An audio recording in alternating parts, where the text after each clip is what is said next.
Hi everybody, welcome back. I am the curious Psych NP, and today we are going to be continuing on our two-part series about how to survive the preceptorship, and this time is from the preceptor side.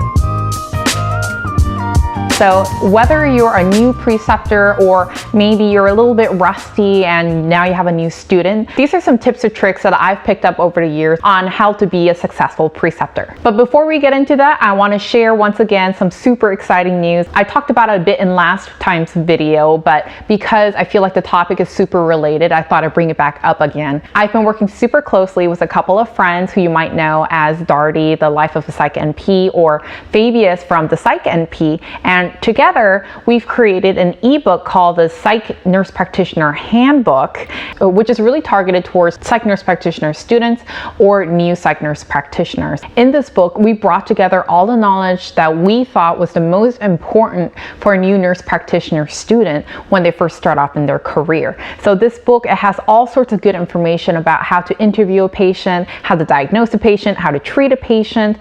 It talks about lab values, it talks about treatment considerations, therapy. There's all sorts of good stuff in it. It's a pretty short book too, so it's not like a full heavy textbook, but it can really be brought around by somebody for on-the-go reading. As a preceptor, I really think this resource could be very valuable in that you could share it with your students. It can really help enhance their learning as well. So I think the best way to approach this video is just by talking about my thought process when approaching the preceptorship experience. And really it starts off even before the preceptorship ever begins. It's by choosing the right preceptee. So just like how the preceptee has to choose you, you also have to choose the preceptee. We have a lot more flexibility here because obviously there's a lot more students that need us than we need them. And not every preceptee is necessarily a good fit for your location. One of the first things when I have a potential preceptee is asking them for their resume. And the reason why I do this is because I'm really looking for any sort of psych nursing experience that they've had. And the reason for this is because the locations that I work in would not be very conducive for a brand new student with no psych nursing experience whatsoever.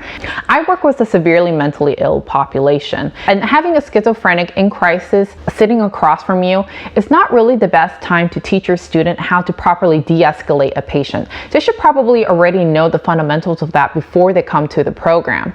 Likewise, if a patient is actively suicidal, homicidal, or has no plan for self-care, not really the best time to do a lecture on that with your student. They should already have those kinds of common concepts before they step into your practice. Otherwise, it could just be very dangerous for both the patient and the student if the student can't recognize signs of a patient escalating and trigger them, leading them to eventually be hurt. After I check the students' resumes, I will often ask for an interview of some. I just really want to get an understanding of who they are, and I want them to understand who I am and the programs that I work for too. So I'm very upfront about what kind of programs I work for, the hours that I work, what kind of patient population that I serve, and I ask them, do you think this is going to be a good fit for you? And the answers might surprise you. Sometimes yes, sometimes no. And typically the students will say yes, but a lot of times it's because they're really desperate to find a preceptor, and it's not necessarily because they're a good fit. So for instance, one of the locations that I work at is field work primarily, which means I go out into the homeless encampment. So maybe not necessarily a good fit for you if you don't have transportation or you don't feel comfortable working in those high acuity areas. And it's also kind of to gauge their personality and if it'd be a good fit for mine too, because obviously if you can't get along with your student, then that would make the preceptorship experience kind of torturous for the both of you. So now you have your student, they've started their preceptorship. What do you do? The very first day, I sit the student down and I kind of go over the goals and expectations for the preceptorship, because every program is a little bit different. Some will only allow the student to shadow, some want them to be completely independent, some won't let them see patients without a prescriber present. So you have to establish what they can and cannot do right off the bat so you can tailor your education plan appropriately.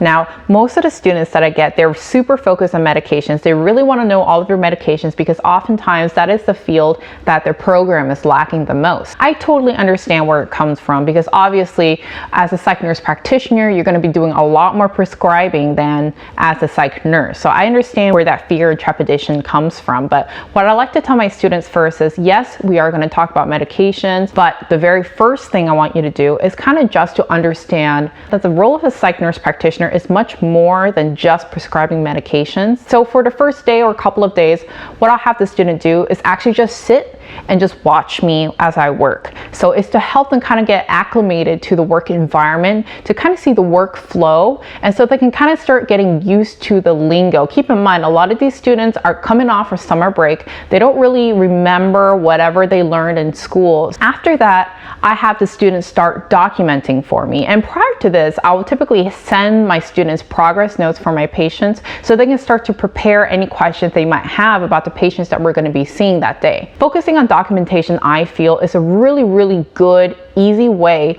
to have the student understand what the role of a psych nurse practitioner is and being comfortable with assessing, diagnosing, and treating a patient. Because really in the documentation is where you compile all those parts together. I won't have the student document all of my patients for me right away. That's way too much. I just want them to become familiar with the lingo that you put into your documentation in the first place. So maybe I'll have them start off with one chart and then maybe two, and then I'll increase it. The whole time I'm doing this, I'm playing off of whatever my preceptee is telling me. If they feel like they can handle the workload, then I'll give it to them. If it's a little bit too much, then I'll say, no problem. Maybe you can try doing another chart next time. The ultimate goal for me is by the end of the preceptorship, they should feel comfortable taking on some, if not most, of the documentation that you have to do. It provides really good educational experience, but it also kind of just helps them understand just how much documentation we do. We spend way much more time documenting on patients than actually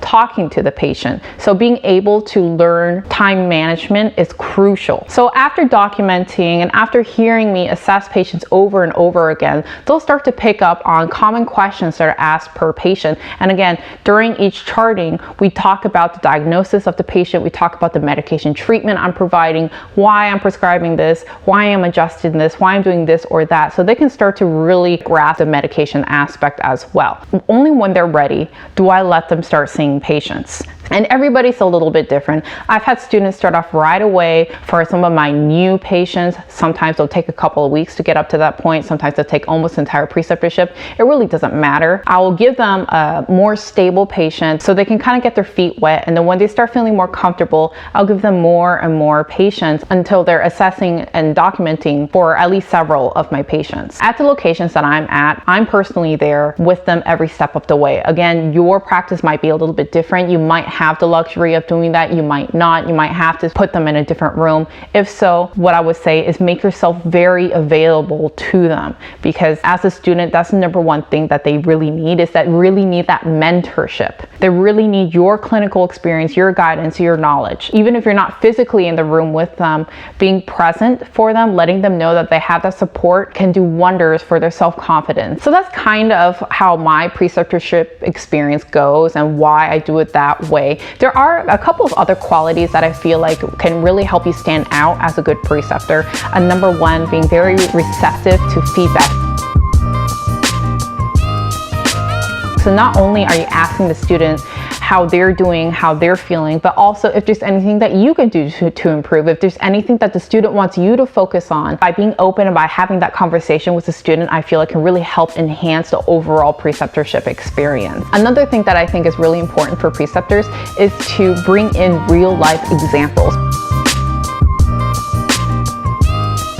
They won't get this in the textbook. We all know that working in the field is way different than whatever the textbook tells you to do. And my students tend to be very appreciative when I do bring in real life examples, because it just really kind of goes to show them that anything kind of goes when you're working in the field, and the students can feel a little bit more relaxed, that they don't necessarily need to do everything, because oftentimes it doesn't matter.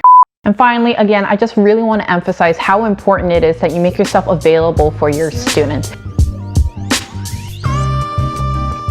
we are giving back to the community. Essentially, we are helping to foster the new generation of psych nurse practitioner students. So it's both a duty and a privilege to be in that position to help them flourish and be passionate about their new role. I still have former students that text me, that call me with questions about their patients, and I'm more than happy to answer them, because every time they do, it really forces me to reevaluate my understanding of the material. So it really helps me learn as well. And there's another really good bonus to having students. I know a lot of preceptors complain about having to have students because it takes a lot of time, it takes a lot of effort, you're behind on your charting, your patients complain. If you follow these tips, then you might find that your preceptee can actually be super helpful to you and take away a lot of your workload. Don't think of students as a chore. We were all there. We all need to learn. So why not be that person to really help them mature and grow and foster their learning so they can be really helpful for you. If your student can help take away some of your patients, if you trust them enough to do your documentation, to help interview a patient, to help diagnose, and to help treat a patient, then in the long run, it's very beneficial to you. It's really in your best interest to be the best preceptor that you can, not only for their education, but also for yourself too. And with that, I hope that helps you feel a little bit more comfortable about being in the preceptor role. If you have any extra tips that you think would make for a good preceptorship experience, please comment below. Otherwise, I'll see you in the next video. See ya.